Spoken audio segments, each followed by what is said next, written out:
Credit policy 6th start అయింది, 8th రేపు close అవుతుంది, రేపు అవుట్పుట్ వస్తుంది. సో న్యూట్రల్ ఉండొచ్చు అని ఎక్స్పెక్ట్ చేస్తున్నారు.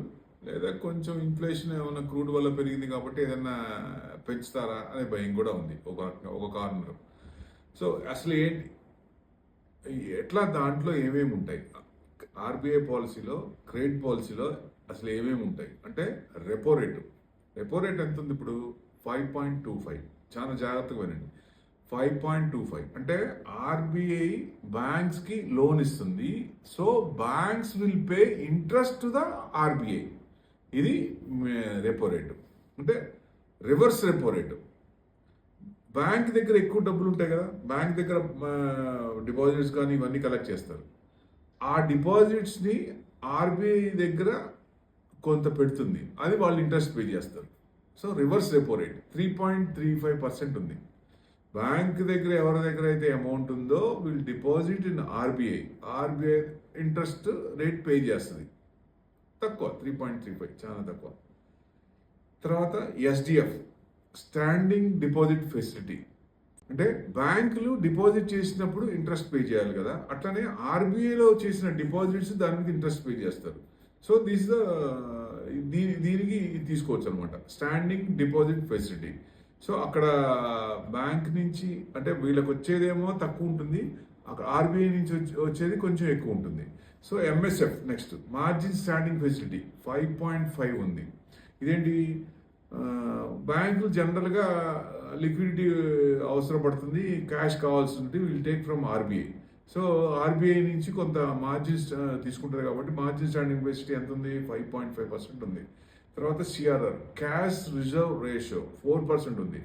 అంటే బ్యాంక్స్ డిపాజిట్ తీసుకుంటాయి కదా, ఆ డిపాజిట్ మీద అంటే టోటల్గా 4% ఆర్బీఐలో హోల్డ్ చేసుకోవాలి, దానికి ఇంట్రెస్ట్ ఉండదు, ఆర్బీఐ ఇంట్రెస్ట్ పే చేయదు. అంటే డిపాజిట్ తీసుకున్న దాంట్లో 4% ఆర్బీఐకి డిపాజిట్ పెట్టాలి, దాని మీద ఒక పీచుకు పుల్ల అసలు ఇంట్రెస్ట్ 0% ఇవ్వరు. తర్వాత SLR, statutory liquidity ratio, banks deposits తీసుకుంటాయి కదా, ఆ డిపాజిట్లోంచి 18% గవర్నమెంట్ సెక్యూరిటీ గవర్నమెంట్ బాండ్స్లో పెట్టాలి, 18%. దీని మీద కూడా ఏమి ఇవ్వరు, బ్యాంకులు కొని హోల్డ్ చేసుకోవాలి. అంటే టోటల్గా బ్యాంక్ కలెక్ట్ చేసిన అమౌంట్ ఆర్బీఐ దగ్గర ఎంత ఉంటుంది? 22% డెడ్ ఇన్వెస్ట్మెంట్ ఉంటుంది, దాని మీద ₹1 రాదు. ఆ పైన వచ్చేవాటికి అప్పుడు ఏం చేస్తారు వీళ్ళు, వీటి మీద ఇంట్రెస్ట్లు వాళ్ళకి ఇచ్చేది తగ్గించుకొని వాళ్ళకి వచ్చేదేమో ఎక్కువ చేసుకుంటున్నారు. క్లయింట్లకి ఇన్వెస్టర్స్కి అకౌంట్ హోల్డర్కి ఇచ్చేదేమో తక్కువ ఉంటుంది. సేవింగ్స్ అకౌంట్స్ పెంచచ్చు కదా కొంచెం. ఇంత మరీ ఆర్బీఐలో ఎంత పర్సెంటేజ్ పెట్టుకుంటారు, బ్యాంకులో ఎంత పర్సెంటేజ్ పెట్టుకుంటారు, బయట జనాలకి ఏమో గుల్ల కొట్టేస్తారు. ఆర్బీఐ అంటే ఆర్బీఐ రౌండ్ చేసుకోవచ్చు. ఇంకా బ్యాంక్ అకౌంట్ తీసుకుంటే మొత్తం ఏం చేయకుండా ఆ అకౌంట్లో డబ్బులు పెట్టామంటే చిన్నగా ఎలికి కొరికినట్టు చిన్నగా కొరికి గుల్ల చేసి పెడుతున్నారు బ్యాంకులు. దారుణాతి దారుణం. అరే చిన్న మెసేజ్లు ఇద్దరికి మామూలుగా ఇచ్చేవాళ్ళు, ఇప్పుడు మొత్తం దేనికి తుమ్మినా దగ్గినా దేనికైనా ఛార్జెసే. అరే మన డబ్బులు వాళ్ళ దగ్గర పెట్టుకొని అరే డబ్బులు ఇంట్రెస్ట్ పే చేయాలి, ఏదైనా ఛార్జెస్ పే చేయాలి. అది ఛార్జెస్ ఏమైనా లిమిట్ ఉంటే ఒక అర్థం ఉంది. ఈ వర్షం మొత్తం ఏదో దోపిడీ దొంగలుగా అలీబాబాయ్ 40 దొంగల్లాగా ఈ 40 బ్యాంకులు ఉన్న బ్యాంకులు మొత్తం దోచుకుంటారు జనాలందరినీ. ఇది దారుణం కదా.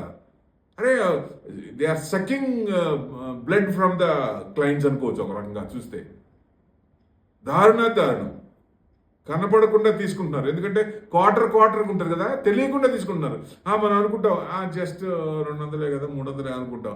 ఇయర్ రిపోర్ట్ చూస్తే తెలుస్తుంది, ఆన్లైన్ బ్యాంకుల్లో ఇయర్ రిపోర్ట్ చూస్తే తెలుస్తుంది. అరే ఆన్లైన్ గవర్నమెంట్ బ్యాంక్స్ కూడా వాళ్ళు కూడా మొదలుపెట్టారు, వాళ్ళు కూడా దోపిడీ చేసుకోవడం మొదలు పెట్టేశారు. దారుణం. మీకు శాలరీస్ ఏమో బాగా వస్తాయి, పెన్షన్లు ఏమో బాగా వస్తాయి, మరి ఇక్కడేమో జనాలేమో గుల్ల కొట్టేస్తారు, వాళ్ళ డబ్బులు మొత్తం గుల్ల కొట్టేస్తారు. గ్లోబల్ ట్రస్ట్ బ్యాంక్ ఏం చేశారు, చార్మినార్ బ్యాంక్ ఏం చేశారు, లక్ష్మీ విలాస్ బ్యాంక్ ఏం చేశారు, మొత్తం జనాలకు అన్యాయం చేయాల.